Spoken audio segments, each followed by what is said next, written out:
ఒక అడవిలో చింకీ నక్క తన భర్తతో కలిసి ప్రేమగా ఉండేది. రెండూ బాగా కష్టపడేవి, అలాగే ఒకదానినొకటి చాలా ప్రేమించుకునేవి. అడవిలో ఇంకోవైపు బబ్లు తోడేలు ఇంకా డబ్లు హైనా యొక్క జంట కూడా కలిసుండేవి. అవి అబద్ధాలు చెప్పేవి, అలాగే వాటికి చాలా బద్ధకం కూడా. బబ్లు, రోజు కొత్త కొత్త జంతువుల దగ్గర నుండి ఆహారం దొంగతనం చేయడం మనం ఇంకా వదిలేయాలి. ఎందుకు? ఒకవేళ దొంగతనం చేయకపోతే మనం ఎలా తింటాం? కష్టపడ్డం మన ఇంటా వంట లేదు కదా. నేను అలా ఎందుకంటున్నానో నీకు త్వరలో తెలుస్తుంది. పద నాతో. హైనా తోడేల్ని తీసుకుని చింకీ నక్క ఇంకా తన భర్త ఉండే గుహ దగ్గరకు వెళ్ళింది. అలా చూడు, చింకీ నక్క ఇంకా తన భర్త ఇద్దరూ చాలా దయాహృదయం కలిగిన వాళ్ళు. అలాగే ఎవరైనా కష్టాలు ఉండడం చూస్తే వాళ్ళకి సహాయం చేయడానికి తమ ప్రాణాలు అడ్డు వేస్తారు. అలాగైతే మనం వీళ్ళని తప్పకుండా ఉపయోగించుకోవాలి. అవును, నిజం చెప్పావు. పద. రెండూ నొప్పితో అరుస్తూ వాటి కాలిని గాల్లోకి పెట్టుకుని చింకీ నక్క మరియు తన భర్త ఉండే గుహ ముందు నుండి వెళుతున్నాయి. ఎంత నొప్పిగా ఉంది. అయ్యో దేవుడా, మేము అందరికన్నా మంచి జంతువులము, అచ్చం జిలేబీలాగా. అయినా నువ్వు మాకు ఇలా ఎందుకు చేశావు? అరే, మీరిద్దరూ ఎందుకు అలా అరుస్తున్నారు? అయినా మీ కాళ్ళకేమైంది? ఏం చెప్పను, మా బాబాయ్ వాళ్ళ పక్కింటి వాళ్ళ కొడుకు ఫ్రెండ్ ఉన్నాడు కదా, వాళ్ళ చెల్లి ఫ్రెండ్ కొడుకు పెళ్లికి వెళ్ళాం. అక్కడి నుండి వస్తుండగా ఉన్నట్లుండి ఒక పెద్ద చెట్టు మా మీద పడిపోయింది. ఇంకా మేమిద్దరం అవిటి వాళ్ళమైపోయాం. ఇంకా మేము ఆకలితో చనిపోతాం. ఇటువంటి పరిస్థితుల్లో మేము ఎలా వేటాడుతాము, ఏం తింటాము? అరే అరే, మీకు చాలా అన్యాయం జరిగింది. మీ ఇద్దరు కంగారు పడకండి. మీకు నయం అయ్యేంత వరకు మీరు మా గుహలోనే ఉండొచ్చు.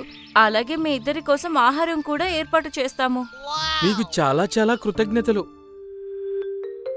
చింకీ నక్క ఇంకా తన భర్త హైనాని తోడేలుని తమ గుహలో ఉండనిచ్చాయి. ఇంకా సాయంత్రం అవ్వగానే అవి వేటాడ్డానికి బయలుదేరాయి. దగ్గర్లో ఉన్న అడవి నుండి అవి 2 కుందేళ్లను వేటాడాయి.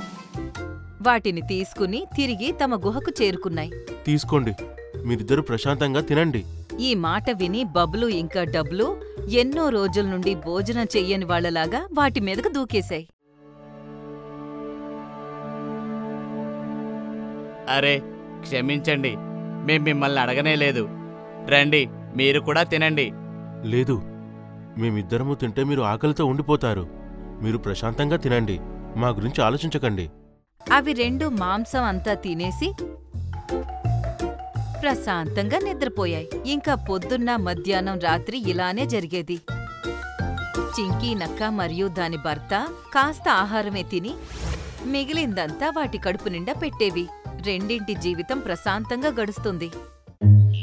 కాని ఒకరోజు చింకీ నక్క ఇంకా తన భర్త యొక్క స్నేహితులు జింక మరియు జిరాఫీ వాటి దగ్గరకు వచ్చాయి. బబ్లు ఇంకా డబ్లు ఎప్పటిలాగే మంచి ఆహారాన్ని తింటున్నాయి. కాని ఇవి 2 పాపం ఒక్క చిన్న మాంసం ముక్కతో సరిపెట్టుకుంటున్నాయి. చింకీ నక్క, నాకు నీతో ఒక ముఖ్యమైన పని ఉంది, నువ్వు కాదనకు. చెప్పు జింకన్నా, నేనెందుకు వద్దంటాను? నా కొడుకి కడుపులో చాలా నొప్పిగా ఉంది. నీకు ఆ మూలిక తెలుసు కదా, దేన్ని తినడం వల్ల కడుపులో నొప్పి వెంటనే తగ్గిపోతుందో? అవును, నాకు తెలుసు. మీరు పదండి, నేనిప్పుడే మీతో పాటు వస్తాను. అలా అని చింకీ నక్క తన భర్తతో ఇలా అంది. మీరు బబ్లు డబ్లు అనని జాగ్రత్తగా చూసుకోండి, నేనిప్పుడే వస్తాను. అలా అని చింకీ నక్క వాటితో కలిసి వెళ్ళిపోయింది. దగ్గరగా 2 గంటల తర్వాత జింక మరియు జిరాఫీ భయపడుతూ తిరిగి వచ్చాయి. నక్కన్నా, చాలా పెద్ద సంఘటన జరిగింది, మనం ఇప్పుడే బయలుదేరాలి. ఏమైంది? ఇంతకీ చింకీ ఎక్కడుంది? మేము చింకీ నక్కను తీసుకొని తిరిగి వస్తుండగా అప్పుడే నీలం గుహలో నుండి రాక్షసుడు వచ్చి చింకీని గుహ లోపలికి తీసుకుని వెళ్ళిపోయాడు. ఏంటి మీరు చెప్పేది? వెంటనే నన్ను అక్కడికి తీసుకెళ్ళండి, లేదంటే ఆలస్యమైపోతుంది. నక్కన్నా, ఆ గుహలోపలికి మనలాంటి జంతువులు వెళ్ళలేవు. అక్కడికి ఎవరు వెళ్తారంటే ఆ రాక్షసుడు తీసుకెళ్లిన వాళ్ళు మాత్రమే వెళ్ళగలరు. లేదంటే ఏదైనా అవిటి జంతువు, శరీరం బాగులేని జంతువు వెళ్ళగలవు. ఆ రాక్షసుడికి శాపం ఉంది. ఆ రాక్షసుడు అవిటి జంతువులని తినలేడు, అలాగే వాటి చేతుల్లో చనిపోవచ్చు కూడా. అటువంటి జంతువుంటే ఆ రాక్షసుడి గుహలోకి వెళ్ళగలవు.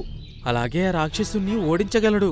ఆ మాట వినగానే హైనా ఇంకా తోడేలు దగ్గరకు వెళ్ళి, ప్రియమైన మిత్రులారా, నాకు తెలుసు ఏదో ఒక రోజు మీరు కూడా మాకు సహాయం చేసి మీ స్నేహాన్ని నిరూపించుకునే అవకాశం వస్తుందని. ఆ మాట విని ఆ రెండింటికి దిమ్మ తిరిగినంత పనైంది. ఏం ఆలోచిస్తున్నారు? త్వరగా పదండి, లేదంటే ఆ రాక్షసుడు చింకీ నక్కని చంపేస్తాడు. ఆహా, పదండి, మేము చింకీని కాపాడి తీసుకొస్తాము. మీరు మాకు ఇంత సహాయం చేశారు, మేమెలా వెనక్కి తగ్గుతామనుకుంటున్నారు? రెండూ భయపడుతూ భయపడుతూ జింక, జిరాఫీ ఇంకా నక్కతో కలిసి నీలం గుహ దగ్గరకు చేరుకున్నాయి. ఇదే ఆ గుహ. మీరిద్దరూ వెళ్ళండి, వెళ్ళి చింకీని వెనక్కి తీసుకురండి. బబ్లు డబ్లు గుహ లోపలికి వెళదామని అడుగు ముందుకు వెయ్యగానే గుహ లోపల నుండి భయంకరమైన శబ్దం వచ్చింది. అయ్యో దేవుడా, ఇంత భయంకరమైన శబ్దమా? అది విని రెండూ ఒక అడుగు వెనక్కి వేశాయి. ఇది ఆ రాక్షసుడు గొంతేనా? ఒకవేళ అతను మమ్మల్ని చంపేస్తే? అరే, తనకి శాపం ఉంది. ఆ రాక్షసుడు అవిటి జంతువుల్ని ఏం చెయ్యలేడు. అయినా మీరెందుకు ప్రాణాల గురించి అంతలా ఆలోచిస్తున్నారు? చింకీ నక్క ఇంకా తన భర్త మీకు ఎన్ని సేవలు చేశారు, మీరు వాళ్ళ కోసం ఏం చేయలేరా? త్వరగా వెళ్ళండి. అలా అని జింక వాటి రెండింటినీ ముందుకు నెట్టింది. రెండూ కాస్త గుహ లోపలికి వెళ్ళాయో లేదో మళ్ళీ శబ్దం వచ్చింది.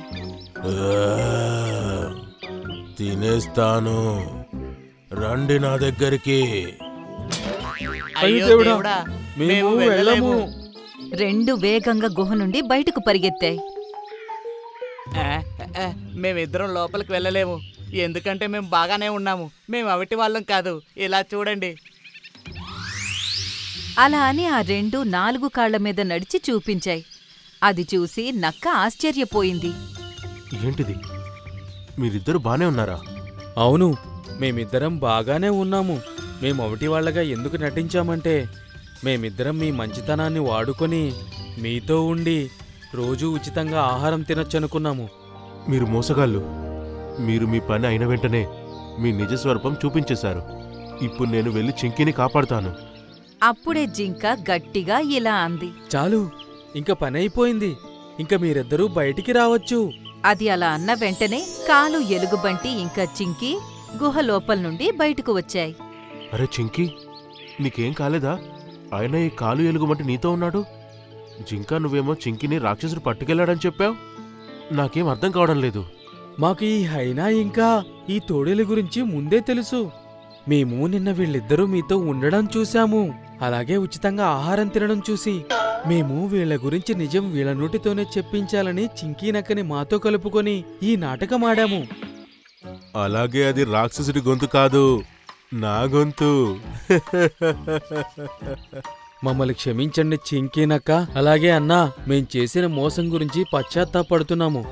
అలాగే, మిమ్మల్ని క్షమిస్తున్నాను. కానీ ఇక ముందు ఎప్పుడూ ఎదుటి వాళ్ళ మంచితనంతో ఆడుకోవద్దు.